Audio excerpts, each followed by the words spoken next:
Seja toda a gente bem-vinda ao É Apenas Fumaça, um programa Fumaça onde se fala sobre a sociedade com quem quer falar sobre ela. Eu sou o Ricardo Esteves Ribeiro. Hoje temos como convidado Luís Lima, presidente da Associação dos Profissionais e Empresas de Mediação Imobiliária de Portugal, a APMIP, e Confederação da Construção e do Imobiliário da Língua Oficial Portuguesa, a CIMLOP, da qual também é presidente. Bem-vindo. Muito obrigado. Segundo o Instituto Nacional de Estatísticas, o INE, o valor mediano das rendas de contratos de habitação feitos no segundo semestre de 2018 é 9,3% mais alto do que o mesmo período em 2017.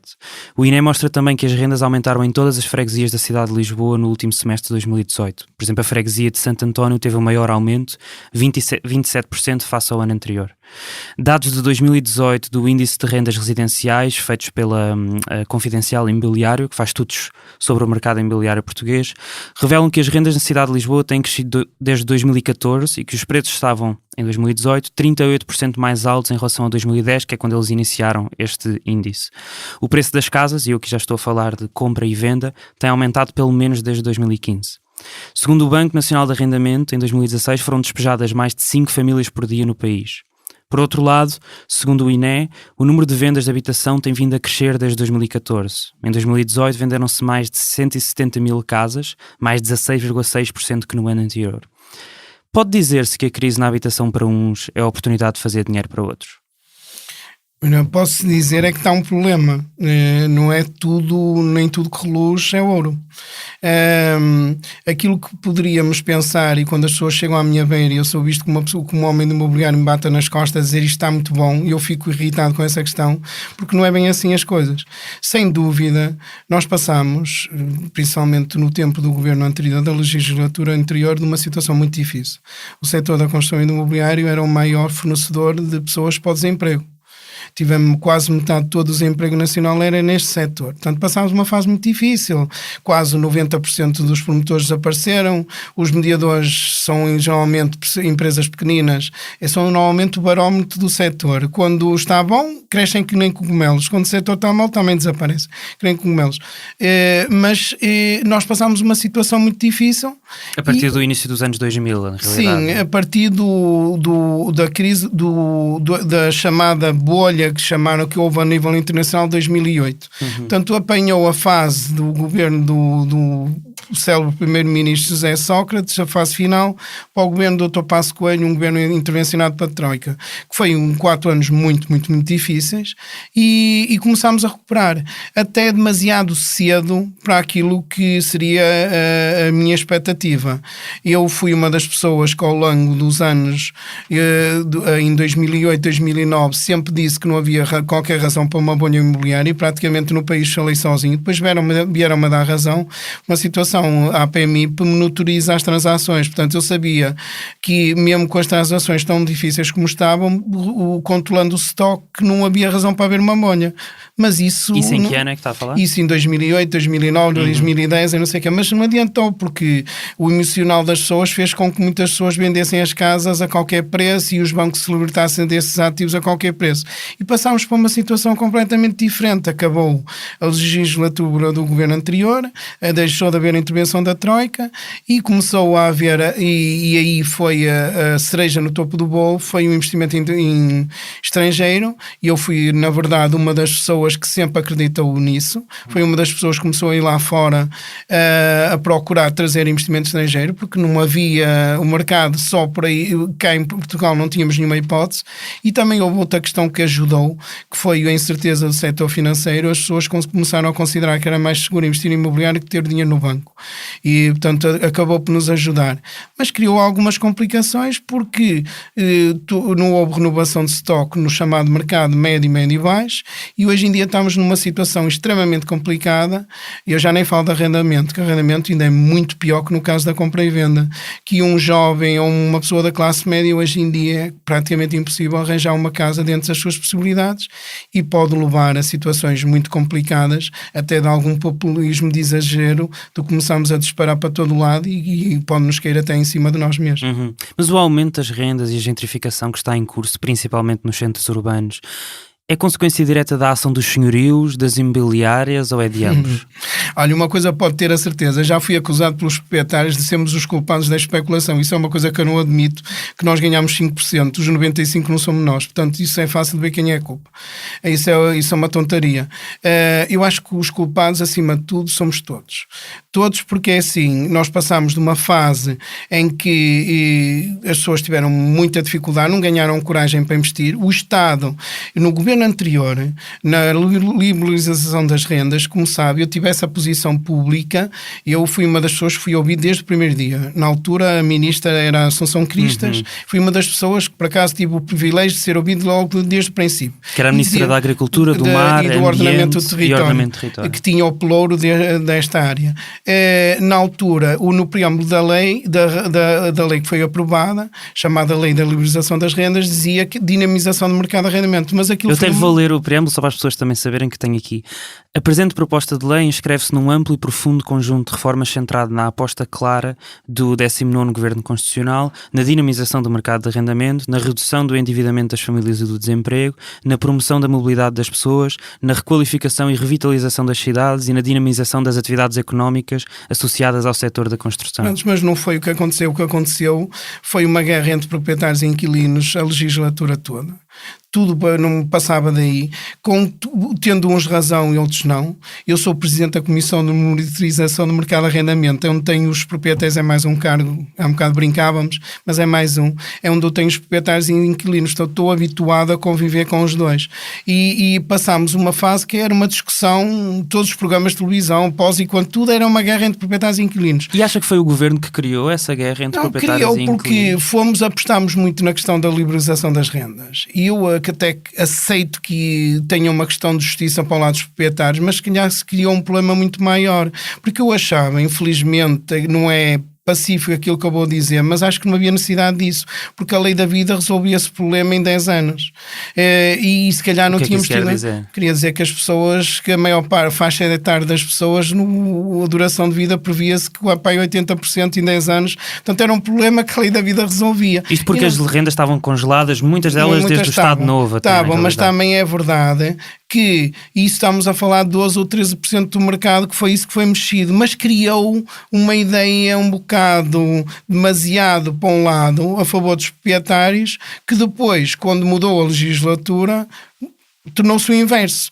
Eu sou adepto de que as coisas nem haja extremismos para um lado nem para o outro, e criou que na altura já não foi com a Assunção Cristas, foi com Moreira da Silva, e há um bocado falou numa revista especializada do setor, que eu não digo o nome, mas é fácil, que já repetiu há um bocado. Na altura o ministro confrontou-me e disse-me: Luís, está a ver como a lei está a funcionar, as rendas estão a baixar, e a APMI também monitoriza o mercado, e eu disse: está enganado. Isto foi em outubro daquele ano. Eu disse: daqui a 2 meses você vai ter dados oficiais, vais ver que é o inverso. As rendas já estavam a subir. Porquê? A partir de 2012, diz. A partir de 2012, 2013. Com a tal chamada Lei Cristas, não é? Claro, a nova lei do arrendamento urbano. Porque começou a haver, os jovens naturalmente e as famílias começaram a precisar de casas, não havia renovação de estoque. Na verdade, houve outros, o caso do alojamento local e o caso do investimento estrangeiro, não são a razão para a situação estar o que está, mas claro que sim, que retirou casas, mas se reparar, as casas, quase mais de 50% das casas que foram para o alojamento local não eram habitáveis. Claro que há sempre algumas que foram desviadas, mas quem é que lhe disse que se elas estivessem no mercado que seriam nomeadamente para os jovens? O problema é que não conseguimos controlar isso, e na verdade algumas delas foram para o alojamento local, mas já na altura eu dizia que o grande mercado não era rendas de um T1 a 800 euros nem a 700 euros. Um jovem não pode pagar no início de carreira, mesmo sendo licenciado, não pode pagar uma casa a mais de 300 euros, 350 euros, é impossível. Uma família da classe média, onde é que hoje em dia consegue uma habitação dentro do seu orçamento? Não existe. E isso levou a essa consequência. Também o investimento estrangeiro, claro, que foram-se reabilitando uma série de ativos que, em vez de ir para o mercado chamado normal, de arrendamento normal, passaram a ir para mercados em que a yield da rentabilidade é muito maior, mas isso quem investe vai tentar tirar a rentabilidade. Nós é que não podemos ser tontos e temos que perceber que tem que haver uma orientação de mercado. Isso é o que eu digo. E eu mesmo sendo um homem de mercado, eu aceito que haja uma intervenção de mercado, porque não sou ingênuo. Eu acho que se não houver um dia a coragem do Estado, seja ele o Estado Central ou as autarquias, nomeadamente a autarquia de Lisboa, é isso que eu irei dizer hoje ao Sr. Presidente, que é mais 3 horas, que penso que é por isso que ele quer falar comigo. Eu já lhe disse isso há bastante tempo. Já me tinha dito que vai ter uma reunião. Sim, com o Presidente que é coincidência. Eu não acredito que se deixar o mercado a funcionar ao contrário de muitos colegas que me criticam, dizem Luís não acha que o mercado deve funcionar. Não. Qual é que deve ser o papel do Estado? O Estado, neste caso, tem que ter uma intervenção. Nós precisamos... Tem que controlar rendas? Não, vou-lhe já dizer uma coisa. O Estado, se agir do lado da oferta... Do lado da oferta, impecável. O que é que eu quero dizer com o lado da oferta? Aumentando, criando condições para haver mais oferta no mercado. Se agir do lado da procura... Construindo casas, por exemplo? Sim, por exemplo. Se agir do lado da procura, que eu penso que é isso que quer dizer, travando os estrangeiros para não comprar, bloqueando as rendas durante 5 anos, eu posso dizer que se fizer isso, todos nós vamos sofrer. O desemprego vai passar a aumentar, os investidores vão fugir todos, isso é muito complicado. Tem que se agir do lado da oferta. O que é isso que quer dizer? É aumentando a oferta, provocando. E não me digam que não há dinheiro. O imobiliário, nos últimos anos, a receita fiscal é mais que uma árvore das patacas. É enorme, é avassaladora. Portanto, há dinheiro. Dirijam o dinheiro para onde se deve investir. Nomeadamente, criando casas, que obrigatoriamente essas casas podem ser para jovens ou para a classe média. Nós já vamos falar sobre isso também, porque também vou querer falar sobre algumas das propostas que o Governo tem apresentado nos últimos tempos. Eu queria ainda voltar atrás à tal lei que foi aprovada em 2012, a tal chamada Lei Cristas, que veio alterar o regime de arrendamento urbano em agosto de 2012 e que foi aprovada com votos do PSD e do CDS-PP e com os votos contra de todos os outros partidos na altura do Parlamento. Em abril de 2018, portanto bastante depois já disto ter acontecido, durante uma sessão de balanço dos 6 meses de variação na Câmara Municipal de Lisboa, a Assunção Cristas, que é a líder do CDS-PP, na altura era a ministra que tivemos a falar e que hoje é candidata número 1 por Lisboa pelo partido às eleições legislativas do próximo mês, disse sobre esta mesma lei: aconteceu algo que à época não era previsível, o impacto do turismo e do alojamento local e ao mesmo tempo o facto de Lisboa começar a entrar no roteiro internacional dos investimentos imobiliários. Nesta altura o Luís também não conseguiria prever o aumento do turismo e do alojamento local, claro, tal como a ministra. Eu escrevi sobre isso, mas eu volto-lhe a dizer que o culpado não é isso que a doutora Assunção Cristas mas mais uma vez, isto era imprevisível? Ou acha que isto é incompetência de não se ter sido previsto na altura? Eu acho é que, primeiro, eu não vejo isso como negativo, porque foi isso que ajudou em que o desemprego hoje em dia, nós agora damos-nos ao luxo não ter pessoas para trabalhar no setor da construção imobiliária. Na altura, como eu disse, era o maior fornecedor de desemprego do país. Mais de metade era aí. Nós todos, quer dizer, qualquer dia, eu já fui acusado, quer dizer, eu antigamente era considerado um herói quando trazia investidores cá para casa, para aqui, para trazer dinheiro para Portugal, quer dizer, então agora vão-nos criticar para trazer os investidores? Não. Nós fizemos o nosso papel e eu fui um deles. Procurei lá fora, o país estava numa situação muito difícil, nós não estávamos na rota do investimento imobiliário, como sabem, nunca fomos um país captador de investimento imobiliário. Todo o investimento imobiliário que havia habitacional, 90% era no Algarve, era de origem inglesa, portanto, habitualmente não tínhamos isso. Começámos a ir lá fora. Eu posso dizer que a primeira missão que se fez ao estrangeiro foi ao Brasil e foi o atual primeiro-ministro comigo ao Brasil. Foi a primeira missão que fizemos. Ninguém acredita. Quando era Presidente da Câmara? Quando era Presidente da Câmara de Lisboa. Quando era Presidente da Câmara de Lisboa. E foi a primeira missão e veio a dar seguimento ao que deu hoje em dia, como sabe, dos maiores investidores que temos em habitação, principalmente, neste momento, o primeiro comprador que temos em Lisboa e Porto é brasileiro. Ninguém acreditava, e como ontem num artigo que eu fiz no Jornal Público, até no Algarve eles compram, nem as pessoas do Algarve se convenceu. Agora, tirar as compras para aí, não se fez, foi o que se devia ter feito, que o papel do Estado é esse, é de orientar. O Estado devia ter provocado que houvesse mais oferta no mercado. A Câmara de Lisboa, nomeadamente, e a Câmara do Porto, têm uma bolsa de terrenos extraordinária. E esses terrenos, obrigatoriamente, mas ainda vão a tempo. E estes terrenos, obrigatoriamente, têm que ser feitos para habitação para cidadãos nacionais. Eu não quero ver capas de jornais, como aconteceu ainda há dias, e que para os estrangeiros, para os turistas, é horrível ver isso. O estrangeiro, só se não é o que eu conheço, porque o estrangeiro quer uma convivência pacífica connosco. Não quero ver uma capa de um jornal a dizer turismofobia. Isso é horrível. Isso é que nos diferencia de outros países do mundo. É sermos vistos por um país, sem dúvida, de segurança, mas afável, com boa comida e ser bem recebido, porque senão, da mesma maneira que nós estamos na moda, deixamos de estar na moda e foge. E vamos ser sinceros, tirando o turismo e o imobiliário, que são o petróleo e o ouro deste país, eu não conheço nenhum setor neste momento. O país está muito, se calhar até demais, a precisar destes dois setores. Se calhar até demasiado, mas foi através do turismo imobiliário, o turismo sem dúvida, inicialmente, e o imobiliário fidelizando. Agora, dizer o turismo neste momento, ou pelo menos os dados de 2017 do INE, diziam que o turismo representa 13,7% do PIB, do Produto Interno Bruto. Mas eu posso lhe dizer que em 2018, ainda não há dados oficiais, mas deve sair dentro de dias. A APMI, como sabe, nos últimos anos dá sempre as previsões das transações para o ano seguinte. Estamos sempre em janeiro e nunca falhamos, graças a Deus. Até hoje, nos últimos 5 anos, correu sempre bem, e este ano foi o primeiro ano que eu não dei previsões para este ano. Isso, alguns colegas seus criou algum alarme, eu até tentei desmistificar. Eu não controlo a variável, uma das variáveis, que é a renovação de estoque. Portanto, eu não posso dizer que as transações são X quando o estoque está a diminuir tanto e de repente não temos produto para vender, e convém até passar esta mensagem, que pode haver um recuo, mas esse recuo não é porque vamos ter uma bolha, é simplesmente porque não temos produto. Mas posso lhe dizer que no ano passado, em 2018, o valor investido em imobiliário no país, que representa o setor imobiliário, vai passar os 30 mil milhões de euros. Está a ver, a intervenção da Troika foi à volta de 70 e tal mil, quer dizer que em 3 anos entra todo o dinheiro que a Troika emprestou a Portugal. Veja o que representa o setor imobiliário para o nosso país. Se calhar até demasiado, mas neste momento é o que acontece, é isto mesmo. Em 2011, vamos voltar então à altura em que António Costa era Presidente da Câmara Municipal de Lisboa.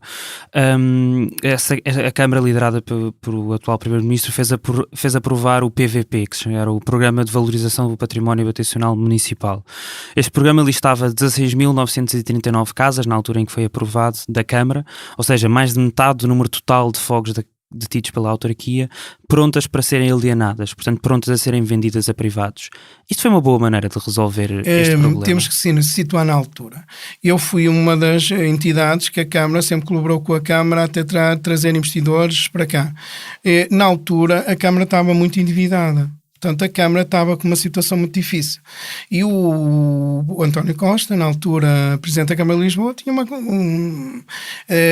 uma situação difícil e queria rapidamente diminuir o seu endividamento. Se me diz, se fosse hoje, dificilmente isso aconteceria. Acho que já houve correções ao longo do tempo, não se foi a tempo. Volto-lhe a dizer também, a partir de 2008, 2009, muitos, principalmente bancos e muitos particulares, venderam as casas por um valor que, se hoje pudessem voltar atrás, não as tinham vendido. Temos que se situar na altura. Na altura era uma situação difícil da Câmara de Lisboa, o mercado estava numa situação que também não era fácil, apareceu um potencial que era, os estrangeiros começaram a reparar em nós, começaram a adquirir, pagavam bem, e a situação foi como foi. Isso ajudou-nos a todos nós a recuperar o país, a economia nacional. Hoje estamos numa situação que dá-nos a cidade, também se lembra, até 2008 a cidade de Lisboa estava vazia. O centro da cidade. Sim, claro. Já agora estava vazia. Tinha muitas casas aqui esta zona daqui era uma zona, hoje em dia toda a gente adora os jovens e tudo, mas isto há 10 e 15 anos atrás era uma zona vazia que os jovens tinham medo de entrar aqui. Já esta zona é o bairro Alto, nós estamos a gravar. Suja, mas também era barata. Mas tinha estas condicionantes. No Porto exatamente a mesma coisa. Agora, estamos numa situação que também não é bom. É demasiado caro, os preços, faz com que nós precisamos que os portugueses continuem a viver por exemplo, nas zonas históricas, e não têm condições económicas para isso. e isso está a criar algumas dificuldades. Eu entrevistei no final de julho, portanto, há umas semanas, a deputada e presidente da Assembleia Municipal de Lisboa, Helena Roseta, que era vereadora para a habitação da Câmara Municipal de Lisboa nesta altura, quando foi lançado pela autarquia o programa Reabilita Primeiro, Paga Depois, que alienou mais de 100 prédios municipais. Quem comprava os prédios podia pagar o seu valor cerca de 3 anos depois do leilão, entre 2 e 3 anos, para poder ter tempo para recuperar o investimento. Rua da Graça, Graça 67, 3 apartamentos e 2 lojas, foi comprada à Câmara por 730 mil euros e vendido depois de reabilitado por 5 milhões. Graça 135, comprada em asta pública por 1 milhão de euros, vendido por 6 milhões. Rua Josefa Dóbitos 32, também na Graça, comprado por 200 mil euros o prédio, uma das frações foi vendida por 327 mil euros. Muito bem ou não muito mal neste caso? Não, parece certo, claramente uma especulação imobiliária neste caso. Parece uma especulação imobiliária, mas não da Câmara, uma especulação imobiliária da pessoa que comprou. Promovido, Portanto, com um programa promovido pela Câmara. Daí a pergunta. Da pergunta, o que se deveria dizer é que o programa deveria ter sido monitorizado e poderia ter sido alterado. Para já foi suspenso, acabou, não há. Mas deveria ter tido regras em relação a esse teve regras, mas nós não esperávamos que houvesse uma mudança do ciclo imobiliário na cidade de Lisboa, que tem outras razões sem ser essa. A falta de regras ou as regras existentes contribuíram para a especulação imobiliária da cidade? Eu estava a falhar um ditado que às vezes é fácil de... Ela acabou por dizer, eu na altura, eu acompanhei este programa, lembro-me bem, mas é assim, na altura a situação era muito difícil. Se me diz hoje que se devia ter controlado, eu sou completamente contra a especulação. Eu não estou aqui, alguma vez alguém me vai dever defender a especulação. Quando o governo aqui há uns meses atrás, inclusive a arquiteta Helena Roseta, falou-se nesta alteração da lei de há uma série de ativos, como sabe, principalmente em Lisboa e Porto, que aos longos dos anos esses ativos mantêm-se devolutos e estão lá. Normalmente são ativos de famílias que não resolvem esses problemas.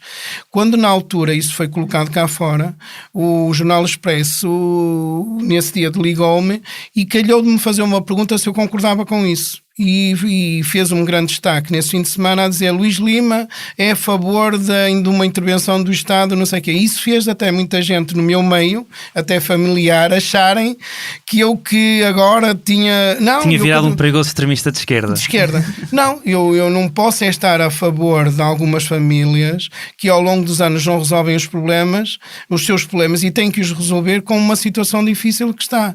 Nem posso estar à beira de alguém que está à espera que o preço é preferível ali ou que o terreno está parado, à espera que ele todos os anos aumente o preço, que isso é especulação pura quando estamos com uma situação difícil. Portanto, eu não posso estar a favor disso. Da mesma maneira que eu me meti e consegui até levar outras pessoas a entenderem isso, eu não queria que o Estado simplesmente retirasse a posse às pessoas, mas também não queria que o Estado pagasse demais. Eu disse que o Estado tinha toda a legitimidade de pagar o valor justo, e volto a dizer, o valor justo, então não é também comprar outros barato, mas também não é pagar a um preço absurdo, é pagar um valor justo. Ou então dar a hipótese à pessoa de viabilizar a situação. Por causas que estão devolutas, por exemplo? Sim, porque nós temos... O Estado deve tomar posse administrativa dessas casas? Devia, mas não há coragem política. Não há coragem política. Isto não é nada fácil o que eu estou a dizer, mas eu acredito pianamente nisso, porque nós temos um problema. Né? Estamos a falar de dezenas de milhares de casas em Lisboa e Porto ainda. Nós estamos a falar que os preços estão, mas se reparar, ao lado de uma casa reabilitada, tem muitas que não estão reabilitadas. Há uma série de gente que até pode comprar várias e só liberta um ativo para espera para haver especulação. Eu não posso concordar com isso, porque eu acho que a ganância vai nos levar mal, mais tarde ou mais cedo. Na realidade, no texto inicial da proposta de lei de bases de habitação, que depois eventualmente foi aprovada agora há pouco tempo e que vai entrar em vigor no dia 1 de outubro, na exposição de motivos do texto inicial, não é obviamente o texto final, dizia-se: inova-se com a introdução do conceito de requisição temporária pelas entidades públicas para fins habitacionais mediante indemnização de habitações injustificadamente devolutas ou abandonadas, dada a enorme quantidade de habitações nessa condição em Portugal. Este ponto acabou por não ficar no texto final da lei que foi promulgada há umas semanas, como eu estava a dizer. Deveria ter ficado? Na minha ótica, sim. Eu acho que tem que perguntar aos agentes políticos porque é que não tiveram coragem, e acho que o deviam ter tido, porque nós temos um problema instalado. Mas se essa oferta viessem para o mercado, Isso ajudava os preços a baixar. Porque o grande problema que nós temos da especulação de preços é a falta de oferta. Quando há muita oferta, quando há pouca oferta e há muita procura, faz os preços subirem. E nós precisamos de agir do lado da oferta. Isso era saudável. Mas não há casas suficientes? Não há. Segundo o INE, em 2015 havia cerca de 6 milhões de casas em Portugal. Em 2018 havia 10,2 milhões de pessoas residentes, não é? Na realidade, o número de alojamentos no país é 45% superior ao número de famílias. O INE já em 2009, acho que foi em 2009, foi o último censo, 2011, na altura dizia que havia 110 mil ou 120 mil casas para arrendar, e eu disse que na altura... Casas públicas, é isso? Casas no mercado disponíveis para arrendar, porque eu dizia que não havia casas para arrendar. E o INE deu os dados e isso saiu, e um dos seus convidados esteve aí há dias, até discordava de mim, mas agora o tempo dá-me razão. E eu disse, não há casas para arrendar. E nós tínhamos uma coisa... Os meus convidados eram o Vítor Reis, é sim. Isso? Na altura nós tínhamos um estudo. Eu fiz uma coisa que é isso que se deve fazer. E como eu fazia, por isso é que eu sempre, e dizem que eu que acertei que não havia uma bolha, está sempre a procurar toda a gente a ver se eu vou dizer que vai a uma bolha ou não. E nós temos uma coisa, nós fomos ver onde eram as 110 mil casas para arrendar, e vamos assumir que o INE tinha razão. Mesmo assim, eu acho que 20 ou 30% das casas estão para arrendar só na cabeça dos proprietários, porque hoje em dia nós também não aceitamos tudo. As pessoas hoje em dia têm melhor qualidade de vida, não aceitam uma casa que não tem uma casa de bem ou coisas do género. Mas vamos assumir que existiam as 110 mil casas dos censos. Nós fomos vê-las onde é que elas estavam. E confrontámos a procura com a oferta. E chegámos à conclusão que 12% das casas estavam em Faro, quando 2 ou 3% da procura era em Faro. Portanto, as casas, os ativos não se podem pegar numas rodinhas e levá-las para onde dá mais de 50% da procura, que é Lisboa e Porto. Que aí da mesma maneira, quando se vê o país por igual, na verdade, o imobiliário está a ajudar à descentralização. Mas não pode dizer a um jovem que, em vez de trabalhar aqui, que vá agora, que vá dormir agora a Bragança ou uma coisa que a casa que é mais barata. Que nem sei se está, porque Bragança não sei se tem faculdade, se tiver já também está caro. Mas percebe o que eu quero dizer. Portanto, é preciso às vezes os números enganam-nos. E na altura depois vieram-me a dar razão. E nós precisamos isso, é mais oferta onde há procura. E nós temos que ver onde é que a procura é feita. O que seria normal, que era a questão da lei que foi aprovada nessa altura, era a diminuição do mercado de arrendamento. Nessa altura, 70% das pessoas procuravam casa, procuravam para arrendar e 30% para comprar. Hoje é o inverso. Isso quando me perguntam o que é melhor, se comprar ou arrendar, para um jovem, por exemplo, para si, que se tiver essa possibilidade, é melhor comprar porque lhe fica mais barato. Mas não é saudável. Portanto, isso. Fica mais barato pagar ao banco uma prestação do que pagar uma renda. Vai pagar a renda, mas isso, eu não acredito nisso. Eu acho que o valor da prestação, o valor da renda devia ser 30% ou 40% do que pagaria com o valor de uma prestação que aí está a amortizar a casa. Mas a minha pergunta, mais uma vez, é: o Estado deveria dizer então... Não se podem fazer casas mais altas, não se podem arrendar casas mais alto do que isto? Deve dizer isso? Deve poder bloquear? Se o Estado intervir a esse género, tem um problema. Se isso fosse possível, eu aceitava, mas isso não é possível. Se fizer isso, afasta os investidores todos. Eu não conheço nenhum país do mundo, já o disse, nomeadamente ao Partido Comunista, ao Bloco de Esquerda, um país no mundo onde se consiga dizer a alguém que vai investir sem ele querer investir. Só se o Estado investir. Eu não conheço, mas se me disseram onde é que existe um país no mundo que se pode dizer às pessoas usem as suas poupanças e investam uma casa que vai alugar a 300. Tem a criar condições para as pessoas, que é isso que eu defendo. Eu acho que as pessoas também têm que ver uma coisa. O alojamento local é muito bonito, nós estamos na moda, mas há uma coisa que tem muito mais futuro, é o chamado arrendamento tradicional. E a rentabilidade pode ser inferior, mas é muito mais seguro. E eu acho que as pessoas estão disponíveis, nomeadamente as famílias têm algumas poupanças, estão disponíveis para investir no mercado de arrendamento e ter uma rentabilidade, porque se tiver uma rentabilidade de 4, 5%, eu acho aceitável. Mas claro, neste momento no alojamento local há quem ganhe taxas de 40% e 50%, não tem a concorrência feroz, mas não é controlando administrativamente a situação, porque o que vai fazer? Se isso era um investidor, como é o meu caso, dos que eu conheço, se ele disser não, mas se agora tem que o Estado vai obrigá-lo, em vez de investir para alojamento local, vai investir para a coisa, e ele diz, não invisto. E como é que o pode obrigar? Pode criar condições do dinheiro que ele tem de o taxar. Olha, neste momento no banco já não dá nada, já se paga para ter o dinheiro no banco. Pode criar uma situação que também pode ser complicada, que as pessoas consideram que mais vale gastá-lo, gastam em consumo e o consumo pode ser demasiado. E há uma coisa que é verdade, não se constitui aforro. As pessoas falam dos jovens se endividarem, mas se pensar, nós temos o crédito em Portugal, não tem nada a ver com o crédito de habitação que é concedido em alguns países do Norte da Europa ou, por exemplo, a Inglaterra. Na Inglaterra faz-se um crédito e esse crédito normalmente mantém-se sempre. Nós pagamos os juros, mantém-se o valor do empréstimo e passa até de quando se vende a casa ou quando os filhos herdam. Nós em Portugal, o caso de Portugal e até Espanha também, mas principalmente Portugal, o historial do crédito que se faz é um crédito que é amortizado em 30 ou 40 anos, que a média de pagamento desse crédito são 18, 20 anos. É isto que está estabelecido. Mas já pensei, um jovem que, e é aí que eu digo que está a complicação, um jovem hoje que se tivesse um crédito como eu tive na minha altura, quando chega à minha idade, praticamente o crédito está pago. Se ele precisar de dinheiro, tem um bem. É uma poupança forçada, que eu considero que é benévolo. O jovem hoje em dia não consegue. No meu tempo, quando eu pedi um empréstimo, meu pai pôde ficar como fiador. Hoje em dia, se pedir um empréstimo, se não tiver capacidade própria, o pai não adianta ficar como fiador. Portanto, não vai conseguir. Portanto, os jovens neste momento, com o controle como está do Banco de Portugal e na transposição de diretivas, um jovem hoje em dia dificilmente consegue comprar uma casa. Isso daqui a 30 anos vai mudar muito aquilo que aconteceu agora. Quantas famílias, nomeadamente pessoas de idade, venderam as suas casas e isso ajudou a aguentar até a crise que houve, porque não deviam nada. Portanto, e neste momento não há. Se o mercado de arrendamentos fosse dinâmico, isso não era preciso, mas tinha que ser as rendas ainda mais baratas que a prestação da casa.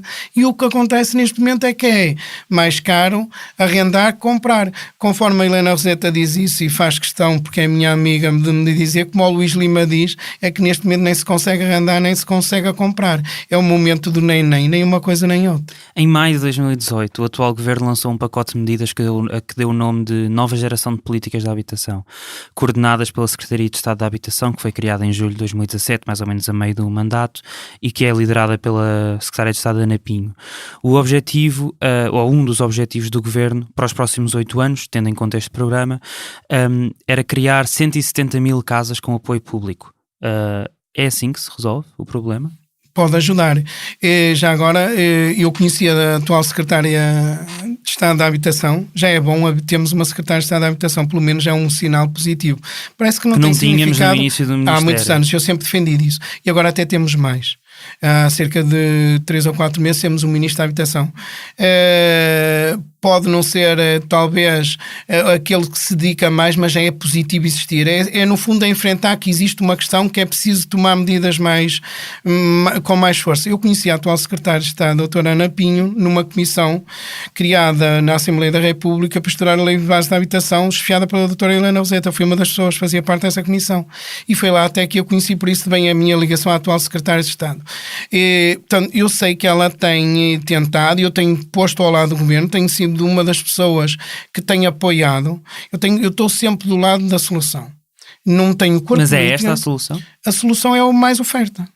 O problema que nós estamos a ter é que estamos em fim de mandato e diga-me o que é que se fez nestes 4 anos que aumentou uma oferta. Se lembrar, há 3, 4 anos dizia-se ia aparecer fundos, falava-se em 1.500 milhões de euros de um fundo para reabilitação. Diga-me quanto é que apareceu desse dinheiro. 0. Quantas casas estamos em fim de mandato, agora estamos preocupados, já é bom. Vamos assumir, só temos assumido que temos um problema, já é bom. Mas diga-me, estamos em fim de legislatura e quantas casas é que foram disponibilizadas? Sabe uma coisa, é que isto dia para dia está cada vez pior. A previsão, essa é a diversa entre mim e o meu colega da construção, quando nós fizemos um estudo, em 2 anos, nós para haver estabilidade de mercado entre oferta e procura, precisávamos de urgentemente, e o Estado sabe disso, entre 50 mil a 70 mil casas. O que está previsto nos próximos 10 anos, e quem o diz é o meu colega da construção. Quem é o seu colega da construção? É o engenheiro Reis Campos. O que ele diz... Da Confederação Portuguesa da Construção e do Imobiliário. Sim, da qual eu sou vice-presidente, como sabe também. Ele diz, e tenho dito publicamente, que estão previstos construírem-se nos próximos anos à volta de 30 mil casas. Isso é quase metade da necessidade. Mas o problema é que é muito mais grave. É que dessas 30 mil que estão previstas, 80% não é nada disto que eu estou aqui a falar. 80% é mercado alto. Por isso é que eu tenho... mercado alto? É mercado que agora toda a gente quer construir porque pensam que só existe um mercado que é o mercado de estrangeiros. E o que eu tenho passado essa mensagem é que daqui a 2 anos pode haver excesso de oferta aí e vai havê-la. Portanto, casas que não são acessíveis à maioria da população portuguesa. Claro, nomeadamente aos jovens, é impossível à classe média. Hoje em dia, o que seria normal para a classe média poder pagar em Lisboa e Porto, num Porto o preço não pode pagar mais, um jovem não pode pagar mais 1.900 euros o metro quadrado. E em Lisboa admito que seja mais um bocadinho, o máximo 2.800 euros o metro quadrado. Digam-me onde é que há casas... 2.800 euros o metro quadrado. Onde é que há casas em Lisboa a 2.800 euros o metro quadrado? E esse valor que eu lhe estou a dizer, convertido numa casa com 40, 50 metros, dá uma renda de 450 a 500 euros. Onde é que há isso? Não existe. E eu, se tiver casas a esse preço, eu consigo arranjar um investidor que compra a casa e que depois coloque para um jovem para poder pagar dentro daquilo que o jovem poderá pagar. Por isso eu volto a dizer, não vejo o mercado a resolver o assunto. Aquilo que eu lhe estou a dizer é que o que está previsto construir, quase 80% é para o mercado que continua. Isso no mercado privado? É. Mas é realista essas 170 mil casas nos próximos 8 anos? Ou seja, são cerca de 20 mil casas por ano? Não, eu acho que é preciso mais, urgente, de dia para dia. Mas isso é possível fazer? O governo Estado, vai conseguir fazer isso no próximo mandato, por exemplo? Sabe, o que eu tenho feito, e a atual secretária de Estado sabe disto, se vai nos ouvir, portanto ela... o que eu tenho feito desde há cerca de um ano e meio, eu não ando lá fora, como sabe, eu viajo muito fazendo estas missões empresariais, mas eu hoje em dia não me preocupa muito andar a trazer estrangeiros para vender casinhas em Portugal, porque isso os meus associados fazem muito bem. O que eu ando a fazer, acima de tudo, o que tenho feito, é procurar que venham para aqui pessoas para construir para a classe média e média baixa. Porque para eu continuar, para as minhas empresas continuarem a ganhar dinheiro, eu preciso que os portugueses estejam satisfeitos.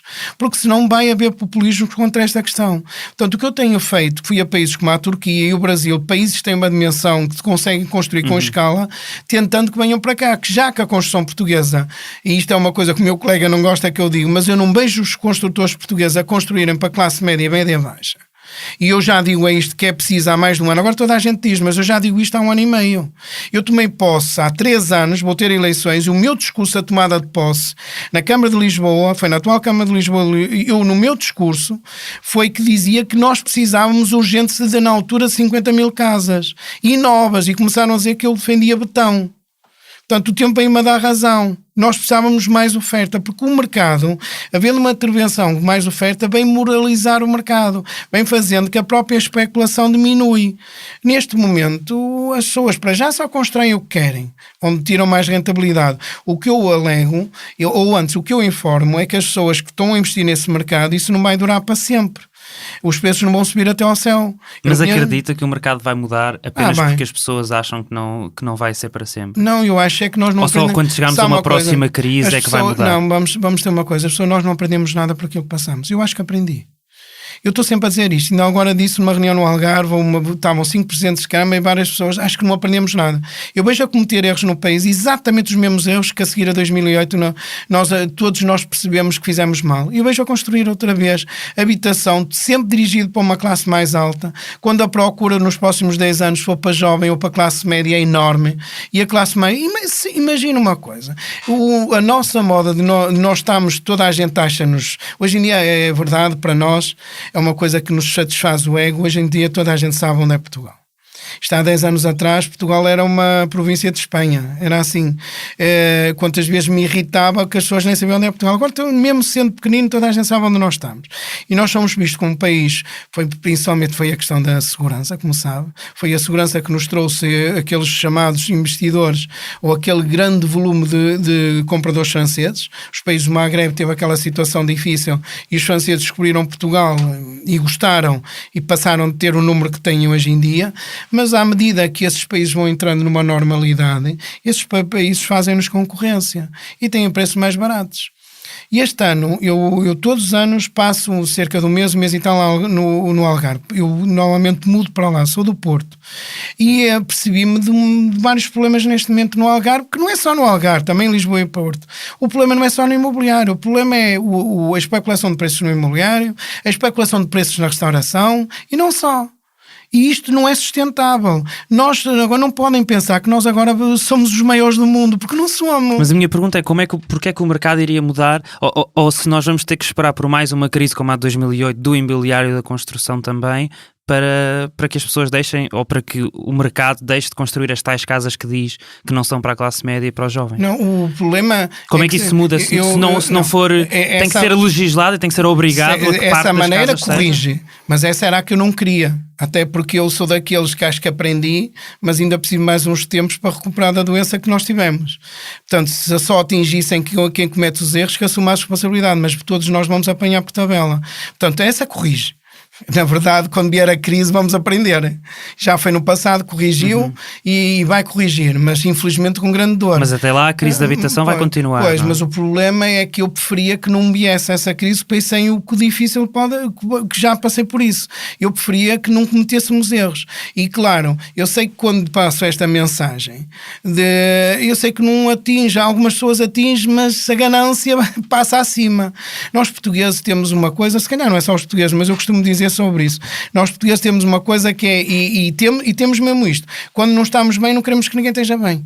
Portanto, isso vai provocar que nos vamos prejudicar a nós mesmos. Por isso eu preferia alguém que tenha estatuto para poder nos ajudar. E quem é esse alguém? Só o Estado, seja o Estado Central. Eu acho que ninguém pode meter a cabeça na areia como avestruz e esperar que isto passe, porque não vai passar. E acho que temos que fazer alguma coisa. Eu estou preocupado, porque, como disse, estamos no fim de legislatura. Há 2 ou 3 meses só se falava sobre as medidas da habitação. Eu sei que eu tive de férias, mas o resto do país teve. O mês de agosto praticamente não se falou sobre o assunto. Eu voltei agora de férias, eu estou a preparar fazer um comunicado agora porque quero aproveitar o momento de setembro. Mas a palavra estamos a gravar no dia 5 de setembro. Mas devia-se falar demasiado. Eu acho que a palavra habitação este ano é tão importante para os portugueses. Quase todos os portugueses estão com o problema da habitação. Seja, pode não ser os próprios, mas é o filho ou é alguém, um familiar. Neste momento, nós até da questão da imigração estamos com um problema gravíssimo. Eu ainda agora falei da construção, que é isso que eu procuro lá fora.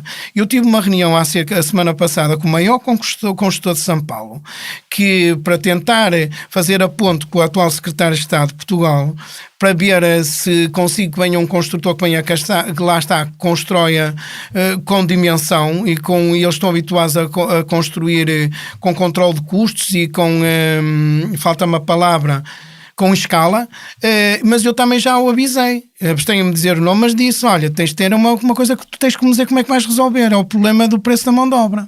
É que neste momento nós estamos com um problema gravíssimo de mão de obra. Eu acho que tens de fazer ao contrário. Primeiro é negociar com o Estado e abrir uma linha para entrares. Tens que levar trabalhadores daqui. Mas já agora tens que resolver outro problema. Tu tens que criar estaleiros para os trabalhadores dormir. Porque nem o que tu vais pagar, aquilo é absorvido completamente pelo preço da habitação.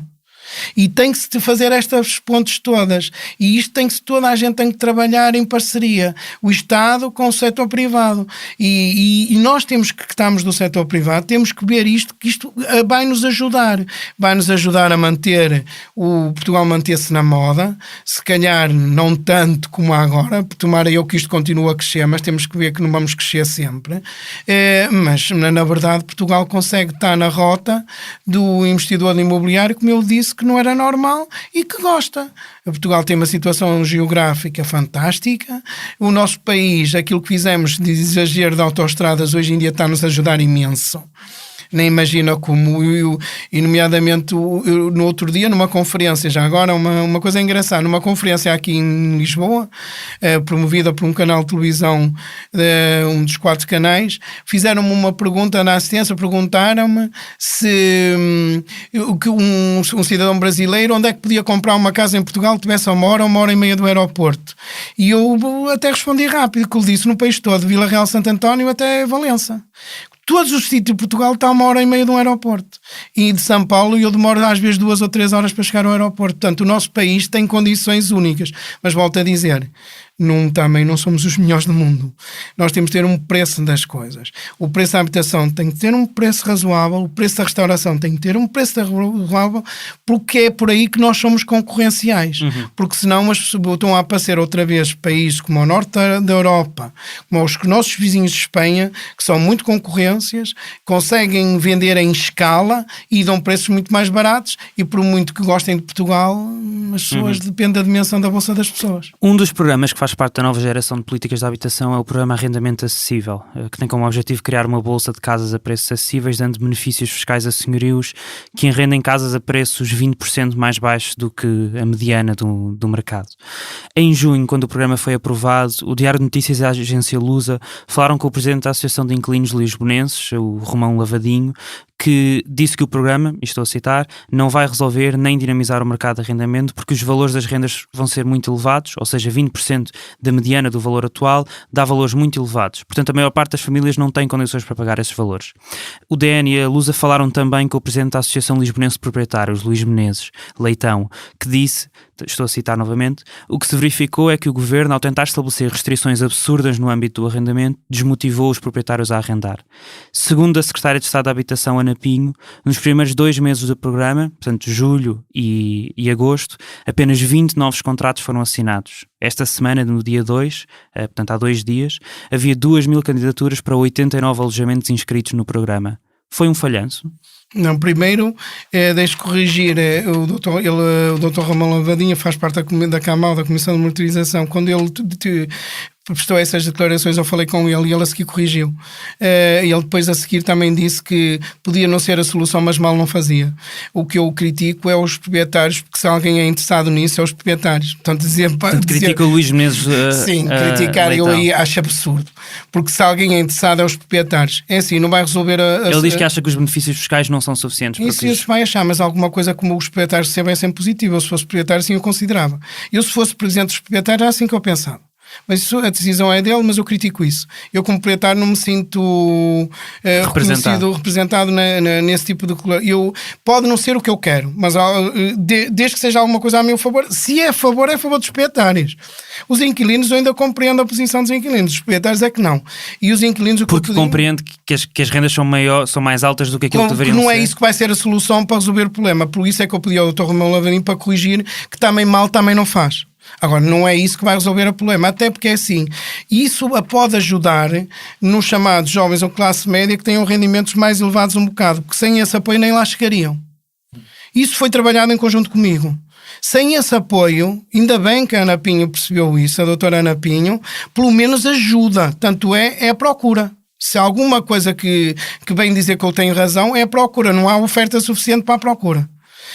Porque ajuda, mas não é solução, não vai ajudar o grande volume os jovens precisam de apoios muito maiores, mas sempre ajuda alguma coisa, e eles fizeram estudos e isso ajudou, tanto é que a procura está a ser grande e não há. Se me pergunta, volto a dizer aquilo que eu dizia há um bocado, nós estamos no fim de legislatura, eu estou preocupado, porque vem aí um novo mandato a seguir, eu sei que os governos em início de mandato não são tão agressivos como em fim de mandato, e eu tenho medo que isto se vai adiando e no dia a dia isto torna-se insuportável. Principalmente para nós que estamos no mercado e que depois, que eu volto a dizer, os portugueses têm esta tendência, quando não estamos bem, não querer que ninguém tenha e acabamos por nos prejudicar a nós mesmos. E acho que por isso é que eu procurava que neste mês de setembro se falasse muito na questão. O que é que acha que se deve falar até às eleições de 6 de outubro? Tem que se falar o mais possível e tem a haver responsabilidade com prazos porque, volto a dizer, isto já devia ter sido feito há 2 ou 3 anos. Já agora, neste momento, o que se está a fazer agora só vai começar a dar sinais de concretização daqui a 2 anos. Mas e até lá? Há medidas, e isto não é só no arrendamento normal, é nas casas para estudantes. Eu este ano, e tem a ver com parcerias que eu tenho com o Governo da Madeira, tive a série de dados que muitos jovens da Madeira não vieram, como sabem, os madeirenses têm um acesso, conseguem passar nas faculdades, passar à frente por ser uma região autónoma, têm algum privilégio nesse aspecto, e muitos deles não exerceram esse direito porque não conseguem pagar a habitação no continente. Portanto, isto é uma situação muito complicada, é que não é só para quem trabalha, é também para quem estuda e para muitas outras coisas. E algumas coisas o governo parece que vai aparecer agora em setembro, nomeadamente a nível de residência para estudantes. Mas eu também já usei o governo que aquilo que está previsto pelo setor privado, para aquelas milhares de casas de quartos que se fala, 12 mil e não sei o quê, que 90% que não é para aquilo que eu estou a falar. Que quartos a 500 euros, desculpe, não é para os meus filhos, não é isso que eu estou a falar. Um jovem não pode pagar um quarto mais de 200 euros. Lá botámos aqui, os números enganam-nos. Vão sair 12 mil quartos, está bem, mas já sei que até se calhar eles mostram os fundos que até vão ter sucesso empresarial, porque vêm muitos cidadãos estrangeiros, alunos a estudar, que podem pagar quartos a 700 euros. Está bem, mas eu quero é saber os jovens. Que os meus filhos, quero saber como é que a minha filha se calhar até pode pagar mais um bocadinho, mas como é que pode pagar, onde é que se arranja um quarto por menos 500, 600 euros hoje em dia, aqui em Lisboa? Não se arranja. Isso é absurdo. Quem é que tem dinheiro para pagar 500 euros por se tiver 2 filhos está desgraçado, pagar mais as propinas e isto é impossível, e isso é o que eu digo, isto devia ter sido para ontem. Nós nesta parte final da legislatura já devíamos ter factos, casas, quantas casas já vão ser disponibilizadas? E não, e eu tenho medo, por isso é que eu gostava que se falasse muito deste assunto e disponibilizo para falar o mais possível, porque pelo menos para se responsabilizar. Eu quero saber quando é que nós na verdade vamos ter casas. Nos próximos 6 meses vamos ter? É que eu acho que é impossível. E daqui até lá, como é que vamos aguentando? Não sei, o Estado tem que procurar. Há uma coisa que eu sei que o Estado pode fazer. Pode, por exemplo, arranjar alguém que invista e dizendo assim, por exemplo, você vai colocar no espaço de um ano X casas e não paga o terreno. Durante 20 anos a renda é essa. Direitos de superfície, qualquer coisa. Nós alguma coisa temos que o fazer. Agora, não façam ao contrário. Dizer, você vai construir, mas só pode arrendar a X. Se fizer, ninguém constrói. Ninguém obriga ninguém. Eu não conheço nenhum país do mundo, volto a dizer isso. Temos que criar condições para quem investe achar que é um negócio lucrativo. E isso é isso que é preciso. E não é preciso ser um negócio especulador. Tem que ser um negócio lucrativo. Ninguém quer investir num negócio para perder dinheiro. Isso não existe. Só se nos obrigar, confiscando. Não sei. Eu isso penso que não é o país que algum de nós quer. Esta foi mais uma entrevista do É Apenas Fumaça, um programa Fumaça onde se fala sobre a sociedade com quem quer falar sobre ela. Obrigado, Luís Lima, presidente da APMIP e da Simlop. Obrigado, eu. Esta entrevista foi preparada por mim, Ricardo Esteves Ribeiro, pelo Pedro Miguel Santos, que fez também a edição. O Bernardo Afonso foi responsável pelo som e a Joana Batista pelo vídeo e a fotografia. Faz ainda parte da equipa Fumaça Ana Freitas, Frederico Raposo, Joana Batista, Maria Almeida, Margarida David Cardoso, Mo Tafes, Sofia Rocha e Tomás Pinho. A música é dos Lotus Fever. Podes ouvir mais entrevistas sobre os temas que estamos a cobrir a propósito das eleições legislativas de outubro em fumaca.pt, no YouTube ou na tua aplicação de podcasts. Queremos fazer do Fumaça o primeiro projeto de jornalismo português totalmente financiado por quem nos ouve, vê e lê. Se queres fazer parte da nossa comunidade, vai a fumaca.pt/contribuir. Até já.